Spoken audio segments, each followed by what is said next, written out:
আপনি যদি প্রেগনেন্ট হন বা আপনি যদি এক্সপেক্টিং মাদার হন বা আপনার বাচ্চার যদি অটিজম থেকে থাকে, তাহলে সেক্ষেত্রে এই ভিডিওটি অতি অবশ্যই আপনার জন্য।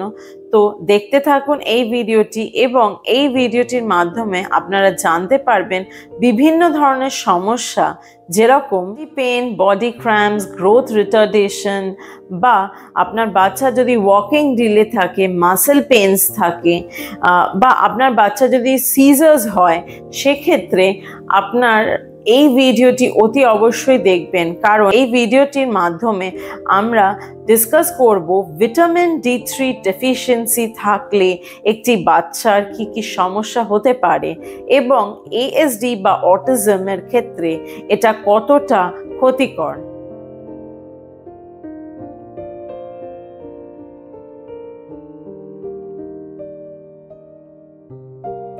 নমস্কার বন্ধুরা, আবার এসেছি আপনাদের কাছে অটিজম উইথ কৈরব এই চ্যানেলের মাধ্যমে ডিসকাস করার জন্য আপনাদের কাছে অ্যাজ আ অটিস্টিক মাদার যে আমরা কি কি সমস্যার সম্মুখীন হয়েছি এবং আমরা কিভাবে বুঝলাম যে কৈরবের ভিটামিন D3 ডেফিসিয়েন্সি হয়েছে, এবং আমরা যখন দেখলাম যে কৈরবের ভিটামিন D3 ডেফিসিয়েন্সি ঠিক করা হলো বা ভিটামিন D3 অপটিমাম হলো, তখন আমরা কি কি চেঞ্জ ওর মধ্যে দেখতে পেয়েছি এবং কি করে আমরা এই সমস্যা থেকে মুক্তি পেলাম। আপনাদেরকে বলে রাখি যে আমি কোনো ডক্টর নই, এবং আমি এখানে যা যা আলোচনা করব একটি অটিস্টিক মাদার হিসেবে আলোচনা করব, এবং সমস্ত তথ্য ইন্টারনেট থেকে নেওয়া, এবং আমাদের বাচ্চার যখন সমস্যাটা হয়েছিল ভিটামিন D3, তখন আমরা যেভাবে এটা থেকে মুক্তি পেয়েছি সেই জিনিসগুলোই আমি আপনাদেরকে এখানে বলবো। ভিটামিন D3 তিনটি লেভেল আছে, সেটা আপনাদের প্রথমেই বলে রাখি। একটি প্রথম হলো অপটিমাম ভিটামিন D3 লেভেল, সেটা হচ্ছে 30 to 100 ng/ml। একটা হয় সাব অপটিমাল ভিটামিন D3, সেটা হচ্ছে 20 থেকে 29 ng/ml, এবং আরেকটি হলো ডেফিশিয়েন্ট ভিটামিন D3, যেটা হলো less than 20 ng/ml। তো 20 নিচে যখন চলে যায় একটি বাচ্চার, তখন আমরা বলি ভিটামিন D3 ডেফিসিয়েন্সি, যেটা কৈরবের হয়েছিল। কৈরবকে আমরা যখন প্রথমবার ভিটামিন D3 টেস্ট করাই, তখন আমরা দেখি কৈরবের ভিটামিন D3 লেভেল ছিল 17.80, এবং পরে আমরা যখন মেডিকেশন দিই বা আমরা যা যা করতে বলেছিল ডক্টর, সেই জিনিসগুলো আমরা যখন করি সব কিছু, তারপরে আমরা দেখতে পাই যে ওর ভিটামিন D3 লেভেল 36.10-তে গিয়ে পৌঁছায়। ভিটামিন D3 একটি বড় রোল প্লে করে ব্রেন ডেভেলপমেন্ট, ক্যালসিয়াম অ্যাবজর্পশন এবং ইমিউন সিস্টেম ডেভেলপমেন্টে। ভিটামিন D3 ডেফিসিয়েন্সি একটি বাচ্চার থাকলে তার স্কিজোফ্রেনিয়া হতে পারে, তার ডেভেলপমেন্ট ডিলে হতে পারে, মুড সুইংস হতে পারে, এবং টো ওয়াকিং হতে পারে, স্লিপিং ইস্যুস থাকতে পারে, বিভিন্ন ধরনের সমস্যার সম্মুখীন হতে পারেন, যেরকম অ্যাংজাইটি থাকতে পারে, বডি পেন হতে পারে, অ্যাজিটেশন হতে পারে, বিহেভিয়ারাল ইম্প্যাক্ট হতে পারে একটি বাচ্চার মধ্যে। ব্রেন ডেভেলপমেন্টে তো এটা প্রচণ্ডই ইম্প্যাক্ট ফেলে একটি বাচ্চার ডেভেলপমেন্টে। ভিটামিন মাদারদের ক্ষেত্রে এই ভিটামিন D3 ডেফিসিয়েন্সি প্রি এপিলেমসিয়া একটি খুব গুরুতর কঠিন একটা প্রবলেমের মধ্যে সে পড়তে পারে। জেস্টেশনাল ডায়াবেটিস হতে পারে, বা একটি প্রেগনেন্ট মাদারের হাইপারটেনশন হতে পারে, low birth weight of the foetus হতে পারে, বা small gestational age of the baby একটা মেজর সমস্যা হতে পারে। তার ব্রিটল বোনস হয়ে যেতে পারে একটি প্রেগনেন্ট মাদারের ক্ষেত্রে, বা তার কনজেনিটাল রিকেট হয়ে যেতে পারে। পুয়ার স্লিপ, ফ্যাটিগ বা ব্যাক পেনেরও একটি সমস্যা দেখা দিতে পারে প্রেগনেন্ট মাদারদের ক্ষেত্রে, যদি তাদেরও ভিটামিন D3 ডেফিসিয়েন্সি হয়। তো অতি অবশ্যই যারা প্রেগনেন্ট মাদার বা যারা এক্সপেক্টিং মাদার্স, তারা অতি অবশ্যই এই জিনিসটার দিকে নজর দেবেন এবং এটাকে হেলাফেলা করবেন না, বিকজ এটা খুব জরুরি একটি সমস্যা। আপনি কি করে বুঝবেন যে আপনার ভিটামিন D3 ডেফিসিয়েন্সি হয়েছে? আপনি যদি দেখেন যে আপনার বাচ্চার ডার্ক সার্কেল হচ্ছে, এয়ার বাবলস হয়ে যাচ্ছে বোনসের মধ্যে, বা আপনার বাচ্চার সমানে ক্র্যাঙ্কি হয়ে থাকছে, ঘ্যান ঘ্যান করছে আপনার বাচ্চা, সেক্ষেত্রে বুঝবেন যে আপনার বাচ্চার হয়তো ভিটামিন D3 ডেফিসিয়েন্সি হলেও হয়ে থাকতে পারে। মেডিসিনাল কিওর যেরকম খুব জরুরি একটি বাচ্চার ক্ষেত্রে, যখন সে ভিটামিন D3 ডেফিসিয়েন্সি ডায়াগনজড হয়, সিমিলারলি তাদের কিছু মাল্টিভিটামিনসেরও দরকার লাগে, বা ভিটামিন D3 রিচ ফুডের দরকার লাগে, তার সূর্যের আলোর প্রয়োজন হয় তার যদি ভিটামিন D3 ডেফিসিয়েন্সি ধরা পড়ে।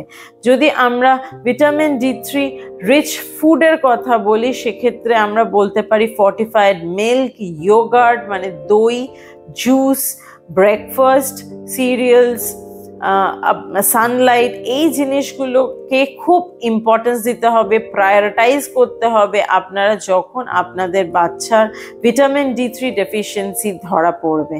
কারণ ভিটামিন D3 একটি খুব জরুরি জিনিস আমাদের শরীরের মধ্যে, যেটা অতি অবশ্যই আমাদের দরকার, এবং ওটা যদি ডেফিশিয়েন্ট হয় তাহলে বিভিন্ন ধরনের সমস্যা হতে পারে একটি বাচ্চা। আপনাদেরকে একটু বলি যে কিভাবে আমরা বুঝলাম যে কৈরবের এই সমস্যাটা মানে ভিটামিন D3 ডেফিসিয়েন্সি হয়েছে, বা আমরা ভিটামিন D3 ডেফিসিয়েন্সি চিকিৎসা করার ফলে কি কি উন্নতি দেখেছি কৈরবের মধ্যে, সেইটার ব্যাপারেও আপনাদেরকে একটু বলি। প্রথমত আমি যদি বলি যে কৈরবকে আমরা দেখেছিলাম ও খুব ন্যাগিং বিহেভিয়ার হয়ে যাচ্ছিল, ঘ্যান ঘ্যান করতো সব কিছুতে, ওর গায়ে হাতে পায়ে হাত দিলে মানে ঠিক যদি ধরুন তোলা হতো কোনো সময়, বা কোলে নেওয়া হতো, বা খুব জোরাজুরি করা হতো, ওর গায়ে হাতে পায়ে যে ব্যথা করতো সেটা আমরা বুঝতে পারতাম, কারণ ও হাত সরিয়ে দিত, আমাদেরকে হাত দিতে দিত না। তবে অ্যাজিটেশন অনেক বেড়ে গেছিল, যেটা আগে ওর ছিল না। তো এই সমস্ত জিনিসগুলো দেখে আমরা ঠিক করি যে আমরা ব্লাড টেস্ট করব, এবং যখন আমরা ব্লাড টেস্ট করি তখন আমরা দেখতে পাই যে ওর ভিটামিন D3 ডেফিসিয়েন্সি হয়েছে। আমরা পড়াশোনা করে জানতে পারি তখন যে আমরা যদি ভিটামিন D3 ডেফিসিয়েন্সিটা থেকে কৈরবকে মুক্ত করতে পারি, সেক্ষেত্রে অটিজমের অনেক সিমটমসই কমে যাবে, কারণ ওর কগনিটিভ ডেভেলপমেন্টটা আরও অনেক ভালো হবে। তো কগনিটিভ ডেভেলপমেন্ট যদি ভালো হয় একটি বাচ্চার, তাহলে সেক্ষেত্রে তার কমিউনিকেশন স্কিলস বাড়বে। যদি কগনিটিভ ডেভেলপমেন্টটা ঠিক হয়ে যায় কিছুটা, তাহলে সেক্ষেত্রে সে বুঝতে পারবে অনেক বেশি, ইনস্ট্রাকশন ফলো করতে পারবে অনেক বেশি। তার জন্যে আমরা তখন পেডিয়াট্রিকের কাছে যাই। আমাদেরকে মেডিসিন দেন। তো মেডিসিনের নামটা অবশ্যই এখানে আমি বলবো না, কারণ আমরা কোনো ডক্টর নই, কিন্তু আমরা মেডিসিনটা খাওয়ানোর পর আমরা যেটা দেখতে পাই কৈরবের মধ্যে, যে ওর এই অ্যাজিটেশন ব্যাপারটা অনেক চলে গেছিল, ঘ্যানঘ্যানানি চলে গেছে, ইনস্ট্রাকশন ফলো করতে শুরু করেছিল খুব ভালোভাবে। তো এইসব চেঞ্জগুলো আমরা দেখতে পাই। আর তারপরে আমরা কোনো সময় এটা দেখিনি যে ওকে কোনো সময় কোলে নিলে বা কোনো ওকে জোরাজুরি করলে ওর আর কোনো সমস্যা হচ্ছে। তো এই সমস্যাগুলো থেকে আমরা রেহাই পেয়েছি, এবং আমরা দেখেছি যে কৈরব যখন ভিটামিন D3 রিকভার করে গেল ভিটামিন D3 ডেফিসিয়েন্সিটা, তখন আমরা দেখেছি যে কৈরবের কগনিটিভ ডেভেলপমেন্ট, ব্রেন ডেভেলপমেন্ট এগুলো অনেক ফাস্ট হতে শুরু করলো। তো এগুলোই আপনাদেরকে বলার। তো যদি আপনারা এই ভিডিওটি দেখেন পুরোটা, এবং আপনারা যদি দেখে মনে করেন যে আপনাদের এটা ভালো লেগেছে এবং আপনারা কোনো উপকার পেলেন এই ভিডিওটি থেকে, তাহলে অবশ্যই লাইক, কমেন্ট এবং সাবস্ক্রাইব করবেন চ্যানেলটাকে, এবং এই ভিডিওটি অতি অবশ্যই শেয়ার করবেন আপনাদের ফ্রেন্ডস, রিলেটিভস, বন্ধু বান্ধব যারা আছে তাদেরকে, কারণ যাদের এই সমস্যাটা আছে তারা যেন এই সমস্যা থেকে মুক্তি পায়, সেটাই আমাদের একমাত্র লক্ষ্য এই ভিডিওগুলো বানানোর। এবং এই চ্যানেলটা অতি অবশ্যই সাবস্ক্রাইব করবেন এবং বেল আইকনটা প্রেস করে রাখবেন, কারণ আমি যখনই যে ভিডিওটি আপলোড করব সেটা যাতে আপনাদের কাছে গিয়ে পৌঁছয় এবং আপনারা সেটা দেখতে পান এবং আপনারা উপকার পান সেই ভিডিওটি থেকে। ধন্যবাদ, আজকে এই অবধি।